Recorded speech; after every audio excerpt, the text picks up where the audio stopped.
حماد صاحب راولپنڈی سے پوچھتے ہیں کہ ٹیکس کی شرعی حیثیت کیا ہے اور ہمارا کام کمپنیز کی جو ہے ٹیکس ریٹرن فائل کرنا ہوتا ہے، تو یہ جائز ہے نہیں ہے؟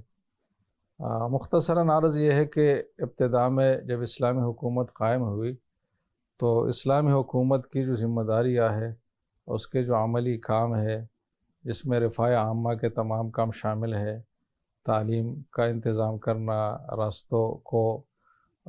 میسر بنانا، پانی کی فراہمی وغیرہ وغیرہ، تو ملک کی خدمات اور غریبوں کی کفالت کے حوالے سے جتنا بھی سسٹم تھا تو بیت المال کے ذریعے سے انجام پاتا تھا، اور بیت المال کے 6 بڑے بڑے آمدن کے ذرائع تھے، اور اس زمانے میں بیت المال کی ذمہ داریاں بھی اتنی زیادہ نہیں تھی جیسے کہ آج کل حکومتوں کی ہوتی ہیں۔ تو ایک تو آمدن کے ذرائع موجود تھے، دوسری ذمہ داریاں کم تھیں، تو ٹیکس کی کوئی ضرورت نہیں تھی۔ اس لیے احادیث میں ٹیکس لینے دینے پر کافی وعید ہے، اور ٹیکس لینے والے کو ظالم کہا گیا ہے، غاصب کہا گیا ہے، اور اس کے لیے جہنم کی وعیدیں ہے۔ تو یہ ساری اس پس منظر میں ہے۔ بعد میں جب بیت المال کا یہ سسٹم قائم نہیں رہا اور وہ 5-6 بڑے بڑے جو ذرائع تھے اس سے آمدن کا حصول نہیں رہا، اور حکومت چلانے کی ذمہ داریاں بھی بڑھ گئی، تو الٹیمیٹلی ایک ضرورت پڑ گئی کہ معاشرے کے جو مستطیع طبقات ہیں، جو استطاعت رکھنے والے ہیں، ان سے حاصل کیا جائے اضافی رقم، اور وہ پھر ضرورت کے مطابق ضرورت کے مواقع پر خرچ کی جائے۔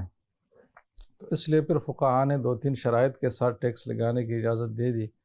ایک تو یہ ہے کہ حقیقی ضرورت کے تحت ہو، دوسرا ہے کہ جن افراد پر لگائے جائے ٹیکس تو ان کی مالی حیثیت کے مطابق ہو،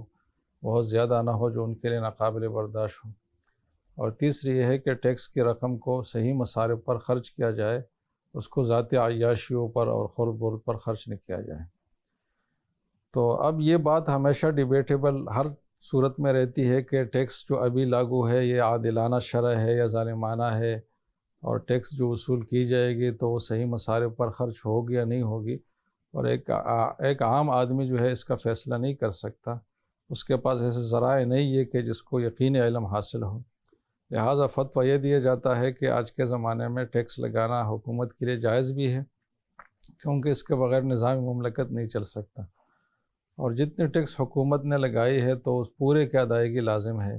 آدمی بذات خود یہ فیصلہ نہیں کر سکتا کہ یہ ظالمانہ ٹیکس ہے اور یہ میں نہیں دیتا،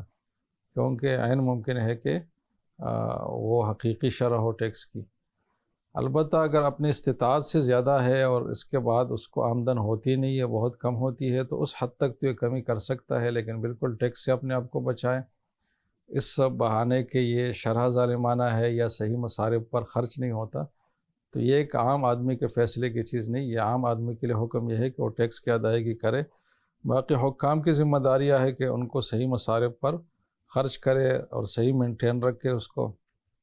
اس کی شرح کو بھی منصفانہ رکھے، یہ ان کی ذمہ داری ہے، یہ عام آدمی کی ذمہ داری بھی نہیں ہے، اور اس کے فیصلے کا یہ دائرہ کار بھی نہیں ہے۔ تو عام آدمی کے لیے یہ حکم ہے کہ وہ ٹیکس کی ادائیگی کرے،